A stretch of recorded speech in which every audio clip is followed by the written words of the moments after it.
রাজা।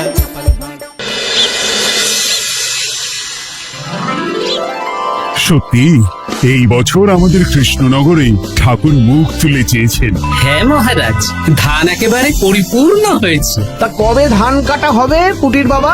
ধান তো একেবারে পেকেই এসেছে, সপ্তাহখানেকের মধ্যে ধান কাটতে হবে। বেশ বেশ, তাহলে তো ভালোই হলো। এই মাসের শেষের দিকেই তো নবাব বাহাদুরকে শস্যের খাজনা পাঠানোর কথা। হ্যাঁ মহারাজ, এবারে নবাব বাহাদুর খুশি হবে। ঠিক বলেছ গোপাল।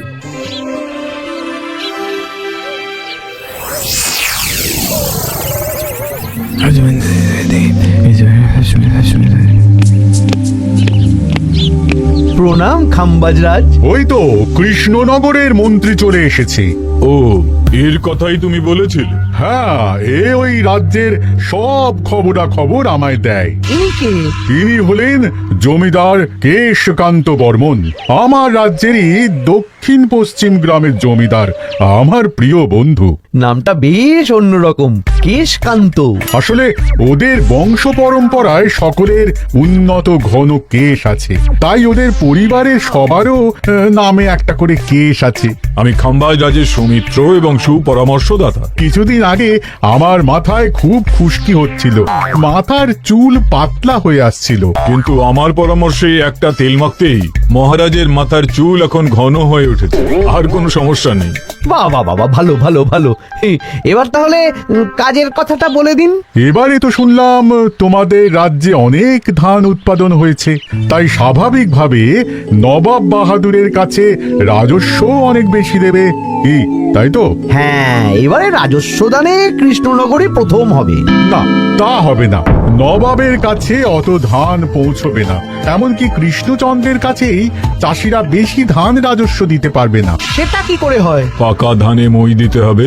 বললাম না, ও আমার সুপরামর্শদাতা। হ্যাঁ, আমার মন্ত্রীকে বাণিজ্যের কাজে বাইরে পাঠিয়েছি কিছুদিন, তাই কেশকান্ত মাঝে মধ্যেই আমার কাছে আসে, গল্পগুজব করে আর সুপরামর্শ দেয়। কিন্তু আমি কি করব? তুমি রাতের অন্ধকারে চাষিদের ধান জমিতে পাকা ধানে মই দিয়ে দাও, এমন ভাবে কাজটা করবে যাতে কাক পক্ষীতেও টের না পায়। আর তাতে আমার লাভ? প্রত্যেক বছর নবাব রাজস্ব দানে বিজয়ীকে 3000 মোহর দেয়, আমি তোমাকে তার থেকে 1000 মোহর উপহার দেব। 1000 মোহর? হ্যাঁ হ্যাঁ, যাও যাও যাও, কাজটা শুরু করে দাও। আচ্ছা।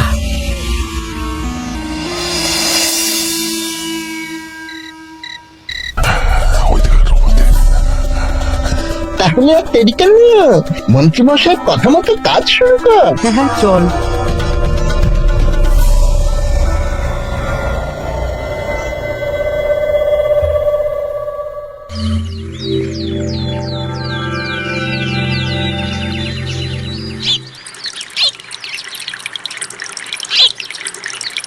এবারে তো চাষাবাদ বেশ ভালোই হয়েছে।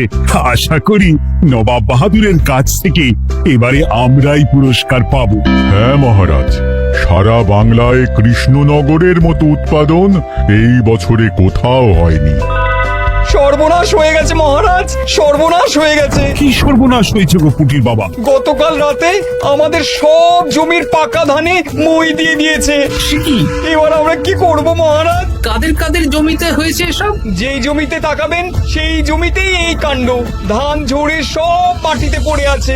এবার আমরা কি করব? হায় হায় হায়, এবার আমাদের রাজ্যের কি হবে? নবাব বাহাদুরকে তো জবাব দিতে পারবো না।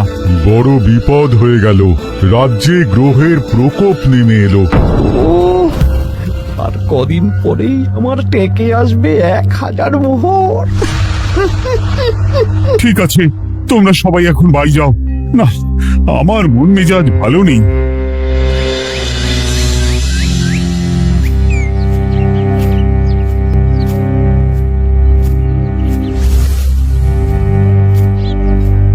ওগো, তুমি তুমি শুনেছো কি হয়েছে? পুঁটির মা হাউ হাউ করে কাঁদছিল গো। হ্যাঁ গিন্নি, পুঁটির বাবা কয়েকজন চাষি ভাইদের নিয়ে রাজসভায় এসেছিল। শুনলাম রাতারাতি কে বা কারা চাষ জমিতে পাকা ধানে মই দিয়েছে। কত বড় সর্বনাশ হয়ে গেল বলো, কি হবে গো? কি যে হবে ভগবান জানে। বলি তুমি পারলে না পুঁটিদের একটু সাহায্য করো। হ্যাঁ, আমি মনে মনে ভেবেই রেখেছি বুঝলে, এবার বেতন পেলে পুঁটিদের বাড়িতে মাসো ভাড়ার জিনিসপত্র দিয়ে আসবো। নবাব বাহাদুরের কাছে মহারাজ খাজনা কিভাবে দেবেন? সেটাই তো বুঝতে পারছি না। আপনি এত চিন্তা করবেন না। রাজবাড়ির ভাড়ার থেকে আপাতত কিছু বস্তা ধান পাঠানোর ব্যবস্থা করুন। তারপর নবাব বাহাদুরের কাছে গিয়ে বলবেন, আস্তে আস্তে সব দিয়ে দেবেন মহারাজ। তাই করতে হবে, তাছাড়া তো আর অন্য কোনো উপায় দেখতে পাচ্ছি না। কিন্তু এবারে আর আমাদের মান রক্ষা হবে না। দেখি দু একদিনের মধ্যেই যতটা সম্ভব ভাড়া থেকে ধান পাঠানোর ব্যবস্থা করব।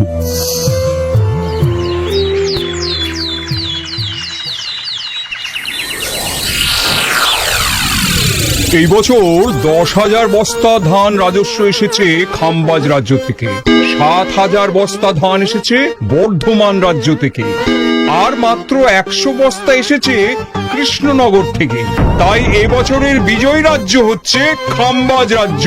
খাম্বাজ রাজ্যের রাজার হাতে 3,000 মোহর উপহার হিসেবে তুলে দিচ্ছেন। আর কৃষ্ণচন্দ্র, তোমার রাজ্যের এরকম হাল কেন? এবারে আমাদের সমস্ত রাজ্যের পাকা ধানে কেউ বা কারা মই দিয়ে দিয়েছে। সেসব তোমার মাথা ব্যথা, আমার ধান কোথায়? 100 বস্তা ধান রাজস্ব, কম করে 800 বস্তা ধান রাজস্ব দেওয়ার কথা, কিন্তু তুমি তোমার কথার খেলাপ করেছো। এই বছর আমি নিরুপায় জাহাপানা। আমিও নিরুপায়। হয় তুমি আগামী 1 সপ্তাহের মধ্যে আমাকে 5,000 মোহর দেবে, নইলে কৃষ্ণনগরের সিংহাসন থেকে সরে যাবে। এত বড় শাস্তি দেবেন না নবাব বাহাদুর। আপনি অন্তত মাস 6 সময় দিন, আবার ধান চাষ করিয়ে আপনাকে প্রাপ্য ধান দেওয়া হবে। বেশি কথা বলছো কৃষ্ণচন্দ্র, তুমি 5,000 নয় 6,000 মোহর 1 সপ্তাহের মধ্যে দেবে। বেটা গোপাল বেশি পাকা, অত কথা বলতে কে বলেছিল? গোপাল, এটা তুমি কি করলে? হায় হায় হায়! সর্বনাশের সময় যখন ঘনিয়ে আসে তখন বিপদের ওপর বিপদ এভাবেই আসে। আমার পাওনা। আরে এখন না, তোমাকে পাঠিয়ে দেব। ওই দেখুন, খাম্বাজ রাজের সাথে কথা বলছে। এখন বেশি কথা বললে কৃষ্ণচন্দ্র আর গোপাল সন্দেহ করবে। চলুন তো দেখি ওখানে গিয়ে কি কথা বলছে। কি কথা বলছো মন্ত্রী? মন্ত্রী আমায় বিজয় অভিনন্দন জানাচ্ছিল। বিজয় অভিনন্দন তো উপহার পাওয়ার সময় জানাতে পারতেন মন্ত্রী মশাই। যাই হোক, আপনাকে তো ঠিক চিনতে পারছি না। আমার নাম কেশকান্ত, আমি খাম্বাজ রাজ্যের দক্ষিণ পশ্চিম গ্রামের জমিদার। কেশকান্ত আমার বিশেষ বন্ধু। আপনার কেশ নিয়ে বেশ ভাব দেখছি।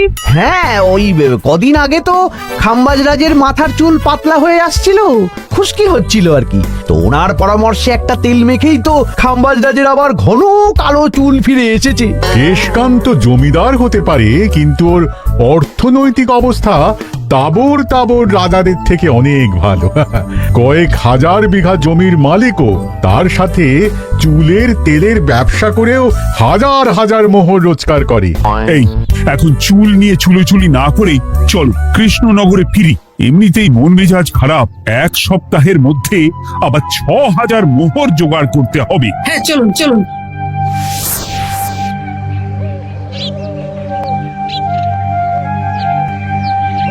আচ্ছা মন্ত্রীমশাই, আপনি এই কেশকান্ত জমিদারের ব্যাপারে এত কিছু জানলেন কি করে? ওনার সাথে তো আমাদের আজই প্রথম দেখা। হাওয়ায় কত খবরই ভেসে আসে, সেরকম আমার কানেও এসেছিল। সব বাদ দাও গোপাল, মন্ত্রী দুজনেই ভাবনা চিন্তা করো কিভাবে 6,000 মোহর জোগাড় হবে। পাকা ধানে মই পড়লো, এখন আবার এত বড় বোঝা। আমার কাছেও মহারাজ বেশি অর্থ নেই, সব মিলিয়ে মিশিয়ে ওই 150 থেকে 200 মোহর মতো আছে বাড়িতে। যদি বেশি থাকতো আমি আপনাকে নিশ্চয়ই সাহায্য করতাম মহারাজ। তাও করতেন কিনা সন্দেহ। তুমি চুপ করো। মন্ত্রীমশাই ওই লোকটাকে জানলো কি করে? এই লোকটাকে তো আগে দেখারই কথা না। না, ব্যাপারটা নিয়ে ভাবতে হবে। চলুন চলুন।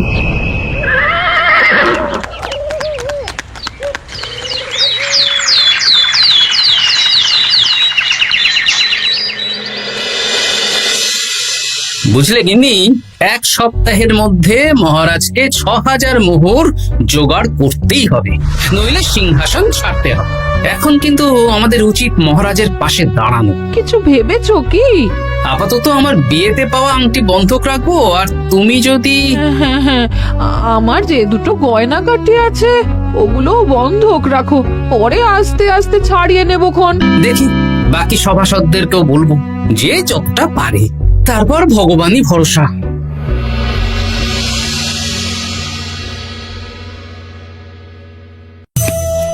আপনি এত চিন্তা করবেন না মহারাজ। চিন্তা না করে কি আর কোনো উপায় আছে?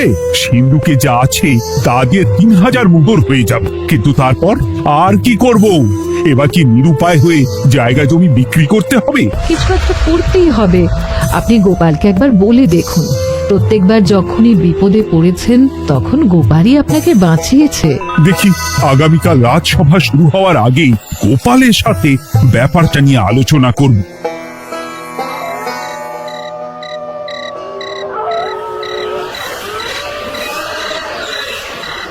এই যে শেখরা, কি করছো?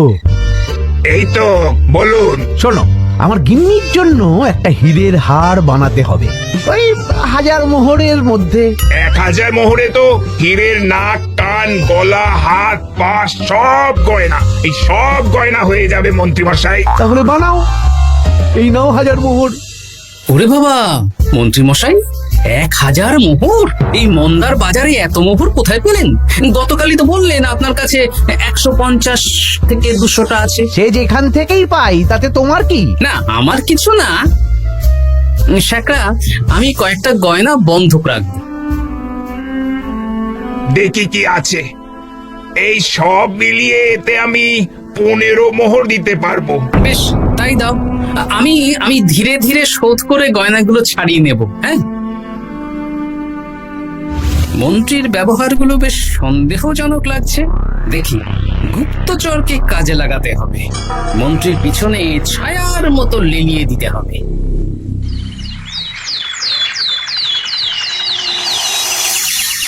মহারাজ, আমি চেষ্টা করছি আপনার এই মোহর কিভাবে জোগাড় করা যায়, আপ্রাণ চেষ্টা করছি। দেখো বা, আমি 3000 মোহর পারবো, কিন্তু তার বেশি হলে জায়গা জমি বেচতে হবে, হাতে যে বেশি দিন সময়ও নেই।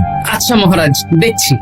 তবে মন্ত্রীমশাই চাইলেই আপনাকে 1000 মোহর দিয়ে সাহায্য করতে পারতেন, কিন্তু উনি তা না দিয়ে ওনার গিন্নির গয়না বানাচ্ছেন, হীরের গয়না। দেখি, মন্ত্রী তো কালকেই বলল ওর কাছে 150 থেকে 200 মোহর আছে মাত্র। 1000 মোহর কোথা থেকে পেল? সে উনিই জানেন। তবে তার খবর খুব তাড়াতাড়ি আশা করি পেয়ে যাব মহারাজ।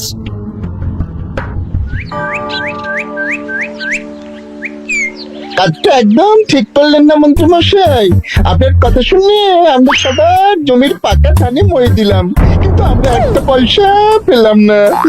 আপনি যে এই কাজ করার জন্য খাম্বাজ রাজার কাছ থেকে ওই 1000 মোহর উপহার পেলেন, সেটা দিয়ে গিন্নির গয়না বানাতে দিলেন, কিন্তু আমাদের বেলায় লবডঙ্কা। তোদেরকেও দেবো, একটু সবুর কর, আগে গিন্নির মাথাটা ঠান্ডা করি। না না, আমাদের এক্ষুনি চাই। এক্ষুনি কি করে দেবো? আমার হাত খালি। আচ্ছা আচ্ছা, ঠিক আছে, এই নে 2 মোহর ধর, 2 ভাই ভাগ করে নি, পরে আরো দেবো। এটা কিন্তু ঠিক না। এসব আলোচনা খোলামেলা জায়গায় করা উচিত না। উফ, পরে তোদের সাথে কথা বলবো, এখন যেতে দে, বাজার করব, তারপর আবার রাজসভা আছে।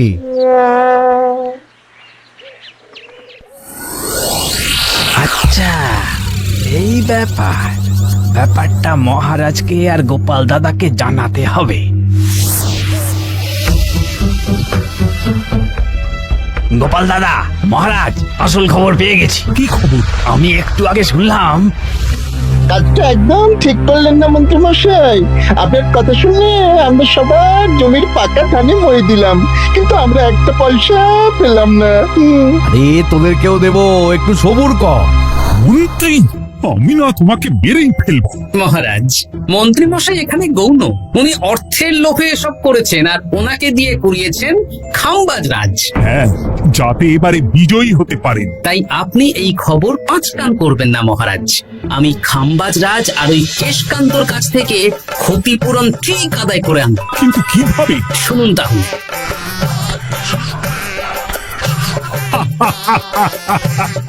দারুণ বুদ্ধি। তাহলে এখন আসি মহারাজ, কাউকে কিচ্ছু বলার দরকার নেই। আপনি শুধু আগামীকাল সন্ধেবেলা খামবাজ রাজের দরবারে চলে আসুন। পারলে নবাব বাহাদুরকেও সঙ্গে করে নিয়ে আসুন। হ্যাঁ,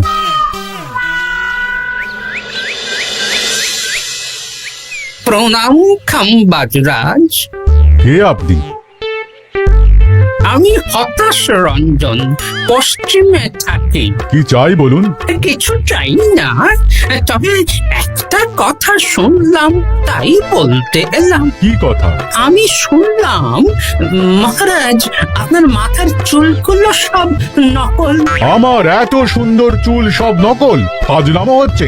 আমি যদি প্রমাণ করে দিই আপনার চুল নকল, তাহলে কি? তাহলে আপনি আমাকে 100 মোহর দেবেন।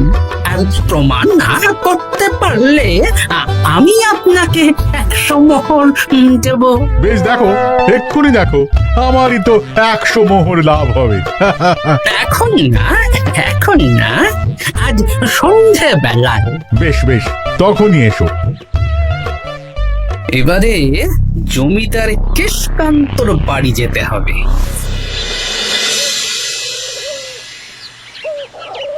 জমিদার মশাই বাড়ি আছেন? কে মশাই আপনি? আমি হতাশ রঞ্জন, পশ্চিমে থাকি।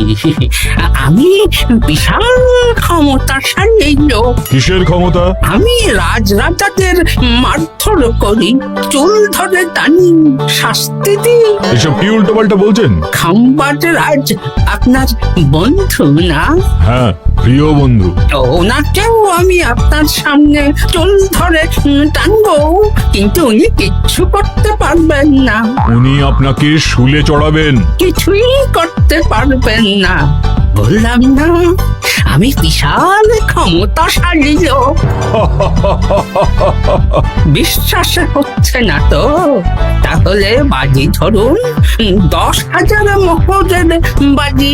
10,000 মোহরের বাজি? হ্যাঁ, আজ আমি খামবাজ রাজের রাজবাড়ি যাব, আর আমার শক্তি প্রদর্শন করব। ওনার চুল ধরে টানা হেঁচড়া করব, ওনাকে আহত করব, কিন্তু উনি আমাকে কিছুই করতে পারবেন না। বেশ রাজি, বাজি 10,100 মোহর দিতে পারবেন তো? হ্যাঁ, আমি বাজি হারলে আপনাকে দেব 10,100 মোহর। দরকার হলে ওই কাগজে কলমে লিখিত পরিত করে নিন। বেশ, তাহলে তাই হোক। কিন্তু হ্যাঁ, একটা কথা, আমি শক্তি প্রদর্শন করার আগে থেকে প্রক্রিয়া চলাকালীন সময় পর্যন্ত আপনি খামবাজ রাজের সাথে কোনো কথা বলতে পারবেন না। বেশ বেশ।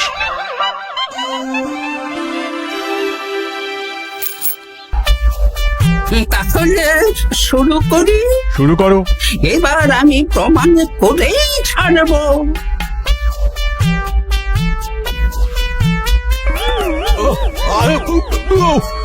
লাগছে লাগছে, বাবারে, লাগছে এই সে। লাগছে, এ তো সত্যি সত্যি চুল ধরে টানছে। লাগছে লাগছে, বাবারে, বাবা। ওরে বাবা রে বাবা, কি শক্ত! এ কি, খামবাজ রাজ কিছুই তো বলছেন না। তাহলে কি আমি হেরে গেলাম? না না খামবাজ রাজ, আমার ধারণা ভুল, যা শুনেছি তাও ভুল। এবার বিশ্বাস হলো তো? দাও দাও, এবারে 100 মোহর দাও।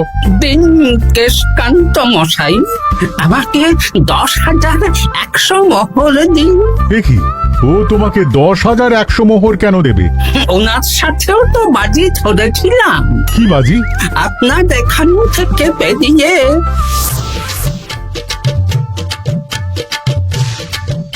এবারে দিন তো দেখি। সব কাগজ কলমে লেখা আছে। এই নাও। হায় হায় হায় হায়। সাবাস গোপাল, সাবাস, তুমি আমার মুখ রক্ষা করেছো। গোপাল, কৃষ্ণচন্দ্র, নবাব বাহাদুর, আপনারা? হ্যাঁ, আমি গোপাল। এটা ছাড়া আর কোনো উপায় ছিল না খাম্বাজরাজ। আপনি আমাদের মন্ত্রীর মাথা খেয়ে যে জঘন্য কাজটা করিয়েছেন সেটা তো আর প্রমাণ করতে পারতাম না। তাই ছলে বলে কৌশলে আপনার প্রিয় বন্ধুর কাছ থেকে আদায় করে নিলাম। হ্যাঁ নয়, হ্যাঁ।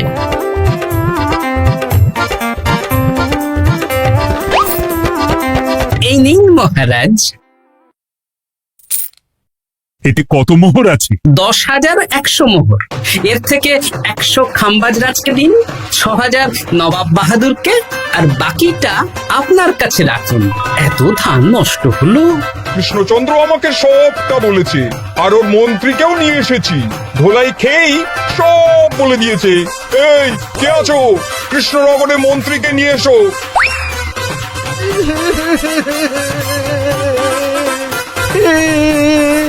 মার খেয়ে আমি সব বলে দিয়েছি খাম্বাজরাজ। উদ্ধার করে তো জাহাপানা, আমাকে ক্ষমা করে দিন।